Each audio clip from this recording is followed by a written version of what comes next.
Akshaya Tritiya 2026 April 19వ తారీఖున మరియు April 20 కొంత ఉంటుంది, కానీ పూర్తిగా ఉభయ తెలుగు రాష్ట్రాల్లో 19వ తారీఖున అక్షయ తృతీయ ఆదివారం వస్తుంది. ఈ రోజు చేసే పుణ్యాలు కానీ, దాన ధర్మాలు కానీ, కొనుగోలు కానీ అన్ని ఎప్పటికీ తరగని కూడా చెప్తూ ఉంటారు. అక్షయ తృతీయ అంటే ఏంటి అసలు? అక్షయం అంటే ఎప్పటికీ తగ్గని, నశించని అని అర్థం.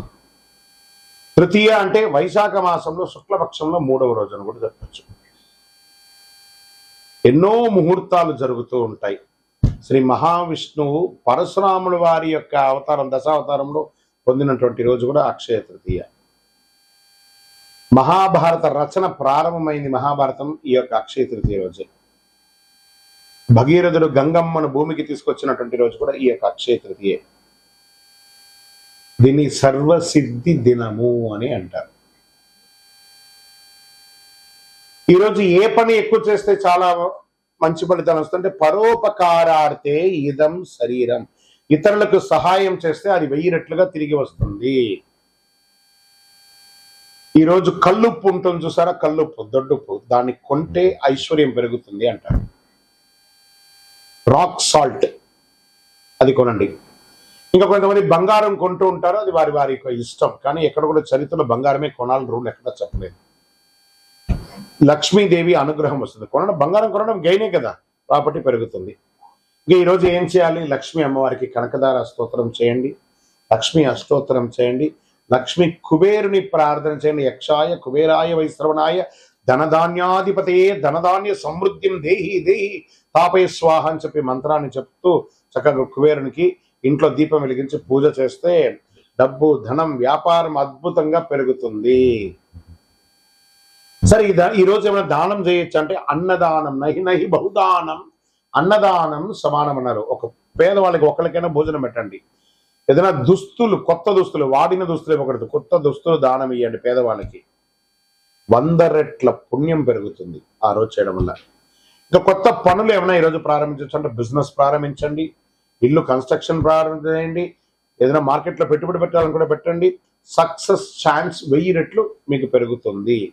సరే, ఎలా పూజ చేసుకుంటే బాగుంటుంది? యొక్క అక్షయ తృతీయ రోజు ఉదయం లేచి చక్కగా తైలాభ్యంగన స్నానం చేయడం, గడపంతా కూడా కడిగి చక్కగా బొట్లు పెట్టడం, ముగ్గులు పెట్టడం, మగవాళ్ళు, స్త్రీ పురుషులు ఎవరైనా కూడా కలిసికట్టుగా ఈ పనులన్నీ కూడా ఆడవాళ్ళు ఒక పని, మగవాళ్ళు ఒక పని చేసుకొని పెట్టడం, మంచి తీపి వంటలు తయారు చేసుకోవడం, దేవాలయం దేవుడి ఇంట్లో చక్కగా పాత పూలన్నీ తీసి విగ్రహాలు ఉంటే కడిగేసి చక్కగా బొట్టు పెట్టేసుకోవడం, దీపం వెలిగించి పువ్వు పెట్టడం, మంచి ఎర్రని పుష్పాలు, తెల్లని పుష్పాలన్నీ కూడా తీసుకొచ్చి ప్రార్థన చేయడం, శ్రీ మహాలక్ష్మీ నమః కుబేరాయ నమః అని చెప్పుకుంటూ ప్రార్థన చేయడం. చివరిగా కొద్దిగా నైవేద్యం బెల్లంతో కానీ దాంతో పాయసం ఒకటి చేసి అమ్మవారికి, స్వామివారికి ఎక్కించేసి కొంతమందికి తెలిసిన వాళ్ళకి ఇవ్వండి.